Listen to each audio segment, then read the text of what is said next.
On Sunday, hundreds gathered at the Silent Sam Monument to express their opposing beliefs. The Confederate heritage groups waved and wore their Confederate flags in support of the Silent Sam Monument. The counter-protesters waved anti-racist signs and banged drums to let everyone know of their disapproval. Police officers had to intervene to keep the groups separate, but there were no arrests. One Confederate supporter at the Silent Sam statue during this weekend's rally stood out from the rest. Reporter CB Cotton is live on the North Quad with that man's unusual story. CB? Hi, Ben. I was here on Sunday where that statue was the scene of the protest. To the front of the statue, two Confederate heritage groups organized, and behind the statue were the counter-protesters. But among the Confederate supporters, there was one man that you might not expect. H.K. Edgerton hears this a lot. When did you come over to our side? I didn't come over to any side. I was born a Southerner.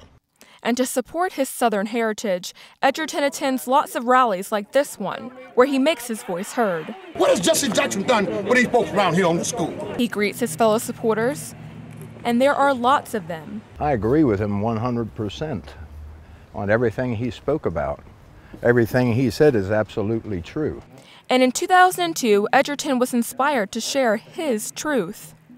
One night I went home and it felt like something was shaking my bed to wake me up, and it said, HK, why don't you walk to Texas carrying the flag and get people to donate for each mile that you walk along the way?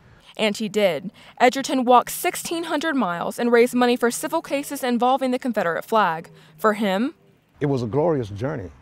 And while some don't agree with Edgerton's message, I would love to ask my professors about that during Black History Month, but sadly, we spend most of the time talking about why this stuff happens. To the disapproval, Edgerton says, go home and find out who you are, find out who your ancestors are, and then you come around here and talk back to me.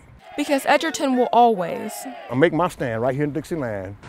Now, about 10 counter-protesters told me that Edgerton was paid to come to the rally, but that was neither confirmed nor denied. He did tell me, I'll be doing this till the day I die. Ben, back to you. Well, it's a statue that clearly means very different things to different groups of people. That's CB Cotton live on the North Quad. Thanks.